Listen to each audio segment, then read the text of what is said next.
Hey everyone, this is Elijah Johnson with SilverDoctors.com, and with us today is Rob Kirby from Kirby Analytics. Rob Kirby, thank you so much for joining us today. Pleasure to be with you again, Elijah. All right, we're almost to the point of Trump's inauguration. Trump is going to become the 45th president of the United States. It still seems unbelievable to me and many maybe in the mainstream. But one of the things that's really historic about this is that Trump will be the only person ever to become president of the United States with no prior government or military experience. And I know I've talked with you before about there's also a really significant thing that's happening, that the prospect of globalism, Trump has basically shattered that. Can you discuss your latest thoughts on Trump's inauguration and its impact on globalism?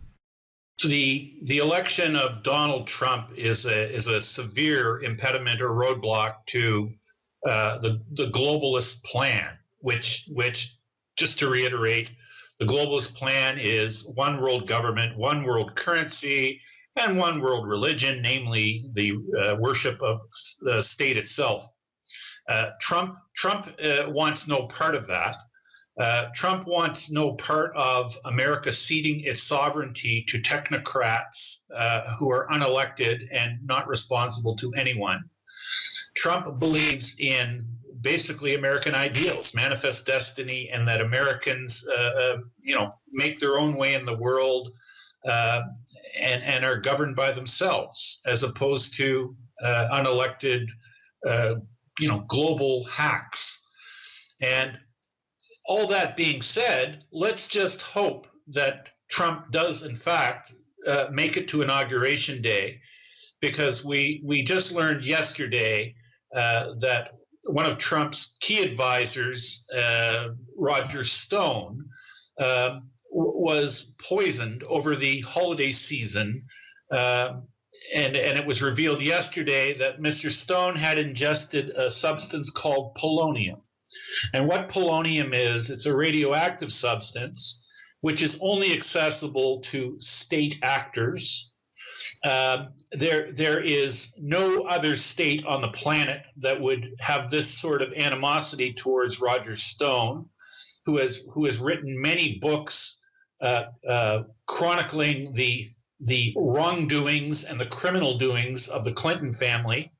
And the fact that he was poisoned, an attempted assassination to kill him, which he made it through, shows us the lengths that these globalist actors will go to have their way with people who stand for statehood and people who stand for the American Constitution. And, so there are very, very bad actors out there. And these bad actors I've been reading about their plans to disrupt the inauguration festivities going forward.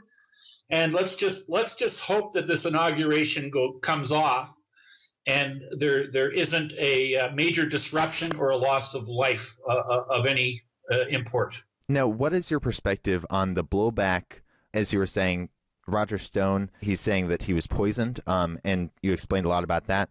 What is your perspective on the blowback that will come from Trump and the populace about this? Yeah, well, when Roger Stone was interviewed about this and made this public revelation about his poisoning yesterday, Alex Jones asked him directly if he had shared any of this information or knowledge with Donald Trump. And Roger Stone had replied to Alex Jones that he hadn't told Trump about any of his, unfortunate circumstance, because he didn't want to burden him when he was so busy with the transition of power. But let's just say that Trump is now very aware that the anti-Trump deep state have tried to off and assassinate one of his very, very close friends and confidants. And my guess is that Mr. Trump will now have the gloves off and will be swinging a mighty big bat. So some of these pathetic, disgusting filth that occupy high seats and the U.S. intelligence community might want to be looking over their shoulder for what might be coming behind them at this point in time. Now, I remember when we were talking before, we started the interview, you were saying that the people get it as well. They understand what's going on with this push for globalism by the elite. So we've seen the people react, for example, with Brexit and electing Trump. And you've said this really isn't about Trump. It's about the people waking up to what's happening. Yes. And to sort of put this in very, very common layman terms, you see, the effect of globalism over the last 20, 30 years has been to consolidate power into the hands of the very few. And this is no better illustrated than data that was released very recently, where it was revealed that a year ago, the 62 richest people on this planet had as much wealth as half of the rest of the world. But today, it's just 8 people now have the wealth of half of the rest of the world. You see, and in this manner, you can see how the goal of globalism has been to consolidate the bounty of the planet into the hands of the very few. People get this. People observe this going on around them. People are aware that they're being screwed. People are aware that the middle class is evaporating and that the wealth and the bounty of the earth is being concentrated in fewer and fewer and fewer hands. And people have had it up to the ears with this because they know they're getting a rotten deal. And when you're getting a rotten deal long enough, sometimes people, gather their collective will and they hike their britches and they say, no mas, I've had enough. And this is what the expression of the Brexit vote and the election of Trump. You see, it's not about Trump. What's going on in America is really got nothing to do with Trump. It's a movement, and it's an awakening. People get it. People know they've been screwed. They've been screwed by a bunch of narcissistic elitists who think that they have the right to steal and rob everyone blind, and they've had enough. So you know what? The globalists should wake up to the notion that they're all on notice now. The whole lot of them. They're all on notice. Now, during the campaign, Trump promised to drain the swamp and get a lot of these kind of establishment people out of D.C. Now, a lot of people have been criticizing Trump as he's selecting his different people to fill his cabinet, that a lot of these people seem a little swampy as well. Do you think actual change is coming? Because it seems like you're saying Trump getting elected pretty much killed or at least set back globalism for a long time. But what about him filling his cabinet with a lot of kind of establishment type people? Okay, I'm going to address that issue by saying the following. Trump lives in the real world. Trump, I believe, is an American patriot.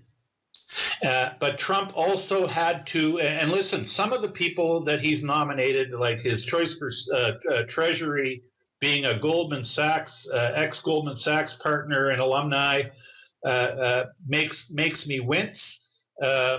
Some of these, establishment-connected people make me think twice. But I would only offer this.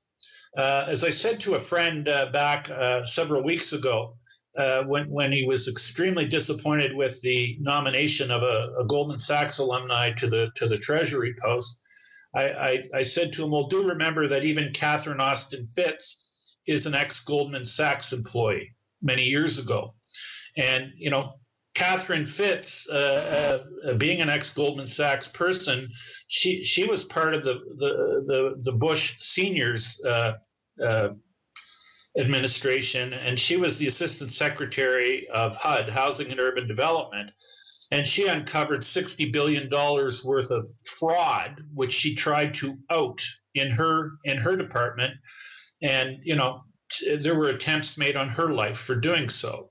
So before we get the cart out in front of the horse, uh, Mr. Trump has not yet had the ability to actually govern, and let's judge his performance or his governance on the basis of how he governs, because he has not yet taken the oath of office. And the only thing I would offer in terms of a rebuttal to the notion of who he has put up as his cabinet, if you're watching the circus that's going on on the mainstream TV stations right now, where they're grilling Trump cabinet picks, understand that Trump had to put forward a slate of candidates that could get confirmed. And if he had gone too far outside of the, let's just say, the accepted norms, he very well might have ended up in a situation where a bunch of his picks wouldn't have been confirmed. So I guess really at the end of the day, what I'm really saying is, and I'm telling you, I'm not giving Trump a pass. If anyone thinks I'm blind to be pro-Trump, it's not about Trump to me. To me, it's about globalism. The man says he stands against the globalists. That works for me. How he's going to govern remains to be seen. And he'll be judged by how he governs. I just don't want to prejudge him before he has a chance to govern. And so let's see how the game gets played once he assumes the role. And that's all I'm saying. And I'd hope people wouldn't read any more into it than what I'm saying. Let's see how he governs with this cast of characters that he's assembled. And all I would also offer is he's picked these people because these are people he believes in and he believes that he can trust. One of the last things I'd like to discuss about the Trump presidency is how you think it'll impact the U.S. dollar. Trump was recently interviewed by the Wall Street Journal. He did this economic interview, and he said that the dollar was too strong, and he was talking about how China manipulates its currency. Now, since then, the dollar has went down a bit, and also precious metals have gone up. What is your perspective on how a Trump presidency will impact the dollar? Well, my view there is that Trump is promising to spend a lot of money to, let's just say broadly, to rebuild America, to rebuild infrastructure, rebuild the military, which to me is a bit of a red herring in itself, because the U.S. outspends the rest of the world combined on military expenditure. So the notion of rebuilding it is a bit of a silly statement. But all that being said, Trump being the nationalist that he is, the American nationalist that he is, he believes in having a strong U.S. military presence. I accept that, and I believe that he will do everything in his power to make that happen. But let's just say fiscal deficits look like they're going to be arcing up over a Trump presidency, which means an awful lot more debt, which means an awful lot more dollars in circulation, which should mean that the dollar going forward is worth less, and worth less relative to other currencies possibly, and worth less relative to traditional stores of value like precious metals. So I look for the price of precious metals to increase in nominal dollar terms, and I think that's where we're headed. Now, what about the Federal Reserve? Because there's been talk about, how Congressman Rand Paul and Congressman Thomas Massie are trying to get through, once again, the Audit the Fed bill through Congress. And it seems like there might be a little bit more hope this time because there's going to be a Republican House and a Republican Senate, and Trump has been critical of the Fed, and he's said that we should audit the Fed. What is your perspective on whether the Audit the Fed bill will get passed? Well, whether or not the audit the Fed bill gets passed or not, I mean, I really don't even know what to say there. To me, it would be a wonderful development if it did get passed, but I certainly wouldn't hold my breath expecting it to. The globalist powers which emanate from the banking world still possess an awful lot of power and still have the ability to bribe and buy people and gain their favor when it comes to critical votes. But I mean, Trump certainly, in past utterances, has been very clear that he is not necessarily a friend of the central banking community. And let's just hope, if nothing else, let's just hope that he brings more of an air of legitimacy and transparency to activities of the Federal Reserve, which has been which has had a pretty easy ride for quite a while from American heads of state in recent years. All right. Well, Rob Kirby, thank you so much for joining us today. Before we let you go, did you want to share with the viewers where they can find you and any last thoughts you had? No, you can catch me on the web at kirbyanalytics.com.